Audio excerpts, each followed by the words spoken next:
Saludos amigos.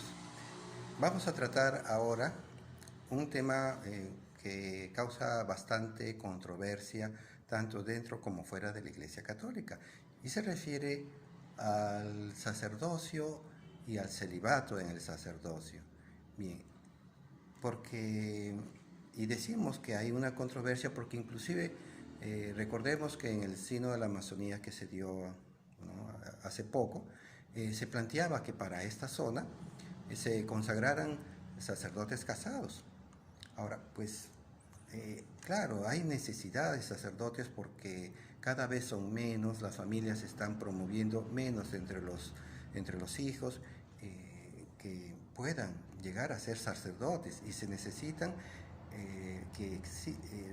más sacerdotes para un mayor servicio de la iglesia toda vez que crece el número de laicos y el mundo obviamente también. Y ahora, este planteamiento no se da solo dentro de la iglesia, sino fuera de la iglesia. Incluso la misma Biblia plantea, y lo vamos a ver en breve, que obispos y diáconos eran casados. Ahora, también recordemos que en el Génesis se planteaba ya desde el primer capítulo, desde la creación, que el hombre era casado, se unía a una mujer. El mismo Génesis capítulo 1, versículo 27 y 28, cuando Dios nos dice que crea al hombre y a la mujer,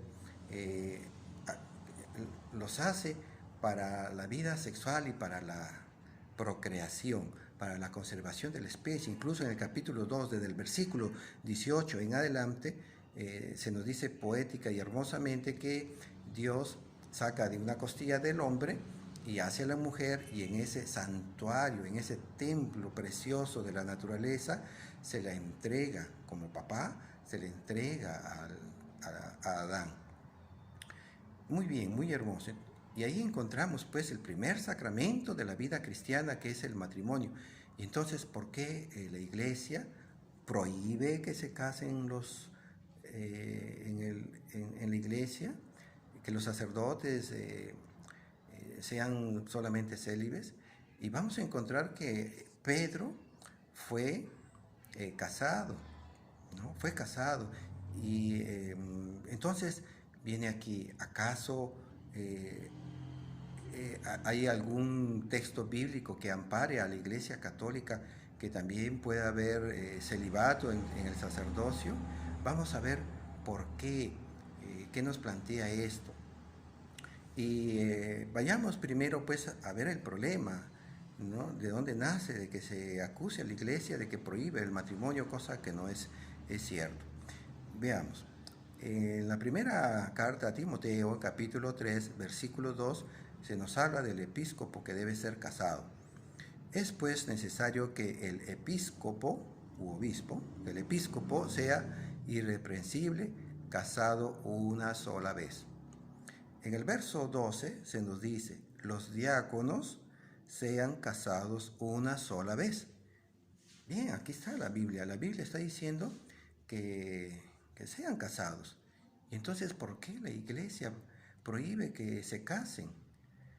Bien, ¿acaso la Biblia no tendrá otra, digámoslo así, cláusula, una cita bíblica, hechos en los que nosotros podamos encontrar que sí se puede dar el celibato dentro de la vida o del orden sacerdotal?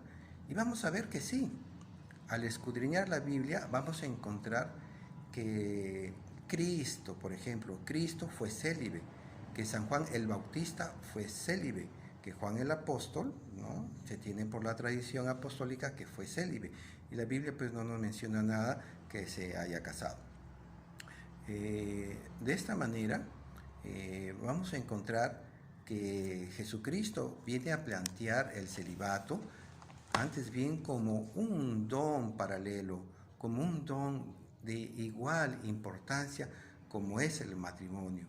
Y vamos a ver por qué efectivamente Cristo eleva a nivel de don, de vocación, el celibato. Vayamos al Mateo, Evangelio de Mateo, capítulo 19, en esa inquietud y controversia que tienen los discípulos con Jesucristo sobre el matrimonio y el divorcio. Y Jesús les hace recuerdo y los ilumina que Moisés dejó el divorcio por la terquedad del corazón humano. Y antes bien, va a establecer el matrimonio como un don indisoluble, como un sacramento indisoluble de la vida entre un hombre y una mujer, a tal punto que los apóstoles van a reaccionar sorprendidos de este nuevo planteamiento que nos trae Jesucristo sobre la vida matrimonial. En el Mateo 19, versículo 6 dice, de manera que ya no son dos, sino una sola carne, el matrimonio, una sola carne. Pues bien, lo que Dios unió no lo separe el hombre. Así, de llano, Cristo planteó el matrimonio indisoluble, a lo que los discípulos responden. Versículo 10, le dicen sus discípulos, si tal es la condición del hombre respecto de su mujer, no conviene casarse. Sí, pues lo entendieron.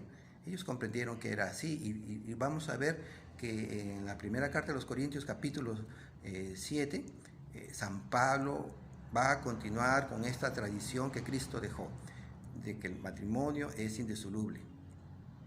Y ahora va a venir el contraplanteamiento de Cristo ante esta situación. Vamos a Mateo 19, capítulo 19, versículo 11. Pero él les dijo, no todos entienden este lenguaje, no todos entienden este lenguaje. Hay personas que no van a comprender la maravilla del don del matrimonio indisoluble, sino aquellos a quienes se les ha concedido.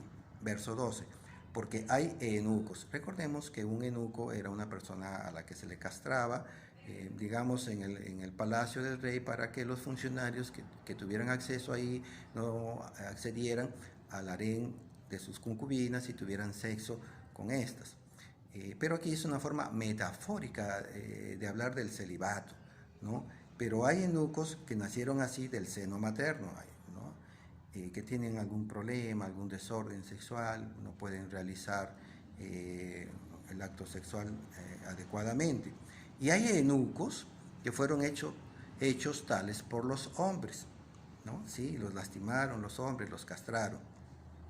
Y hay eunucos, ¿no? Hay eunucos, aquí está diciendo, hay célibes, hay personas célibes, no que se castraron, no, eso no está diciendo aquí Cristo, es una metáfora.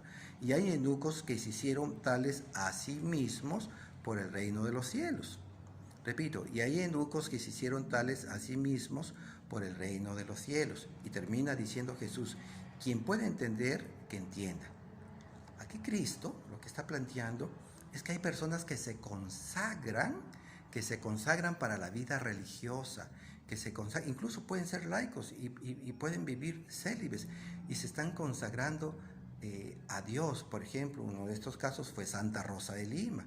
Ella no llegó a ser monja, aunque vistió los hábitos de dominica, pero no llegó a ser religiosa o monja.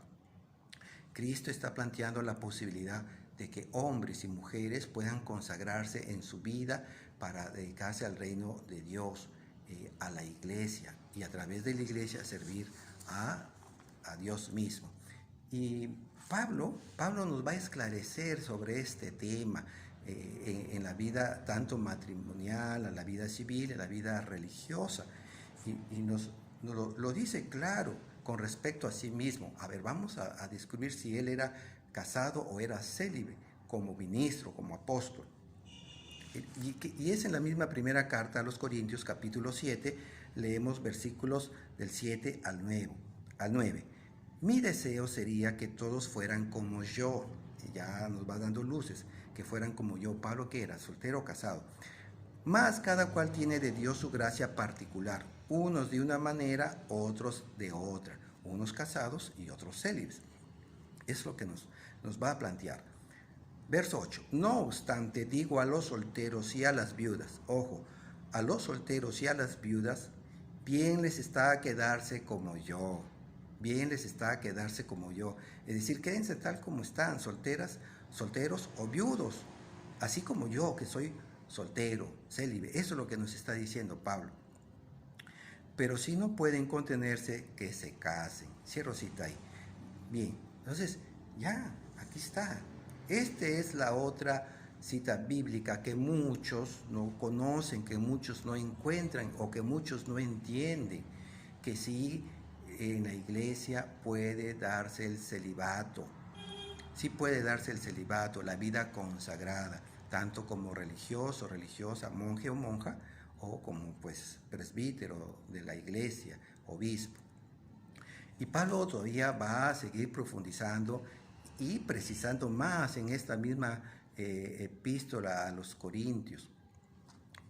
Y nos lo dice ahí en el mismo capítulo 7, de versículo 32 en adelante.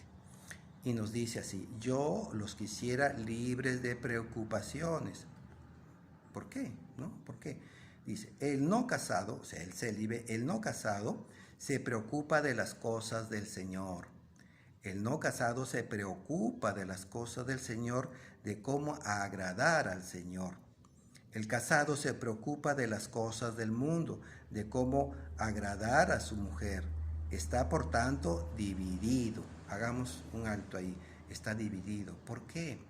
Porque va a estar pensando en cómo alimentar a los hijos, cómo vestirlos. La mujer de repente lo cela y va a estar pensando que el sacerdote pueda estar, digamos, metiéndose ahí con una laica, que le esté sacando la vuelta, que le esté siendo infiel. Va a estar dividido, va a estar pensando más además en el, digamos, en el futuro de los hijos, que en qué universidad van a estudiar, que la casa. Entonces les va a entrar el afán por las cosas del mundo, por el dinero. Sigamos lo que dice. Verso 34. Está por tanto dividido. La mujer no casada, lo mismo que la doncella, se preocupa de las cosas del Señor, de ser santa en el cuerpo y en el espíritu. Aquí nos dice la doncella, la no casada, ¿no? Es decir, la monja o la laica que se consagra como que consagra su vida laical para Dios. Más la casada se preocupa de las cosas del mundo, de cómo agradar a su marido, de la belleza, de la cosmética, de las cosas pues superficiales, eh, de sus vestidos, etcétera, etcétera. Va a estar dividido el hombre, va a estar dividida la mujer entre las cosas mundanas y las cosas de Dios. Entonces nosotros no queremos sacerdotes que estén así pensando en el dinero, cómo conseguir dinero, en el diezmo, ¿no? Y les entra la avaricia por el dinero, el afán de tener, de querer tener más dinero, y se olvidan de Dios. Y sabemos que el enemigo de Dios, el que divide al hombre, es el amor al dinero. Les digo esto para su bien, no para tenderles un lazo, sino para moverlos a lo más digno y al trato asiduo con el Señor, sin distracciones. Cierro cita. Bien, sin distracciones. Consagrarse al Señor, dedicarse al Señor. ¿Y qué es lo que hace un sacerdote? Se dedica exclusivamente a las cosas de Dios, a las cosas sagradas, a la iglesia, a la formación de los laicos, de manera íntegra. No está dividido, una parte de la iglesia, otra parte con su familia. Y ese es un problema a veces cuando los sacerdotes están muy cerca de sus familias, sobre todo los diáconos, perdón, los sacerdotes que no forman parte de las congregaciones, las hermandades, y se quedan dentro de cerca de su familia, y los vienen a visitar los tíos, los sobrinos, etcétera, etcétera, y a veces pues eso es un poquito también que distrae al sacerdote. Bien, entonces hemos encontrado que la Biblia sí da la posibilidad de que los sacerdotes sean célibes, ¿no? Y se entiende que este celibato es para consagrarse exclusivamente al servicio de Dios y de la iglesia, ¿no? Entonces la iglesia católica no está equivocada, tiene razones de peso, razones bíblicas de Cristo y que quedaron en la Biblia. Bendiciones, hermanos.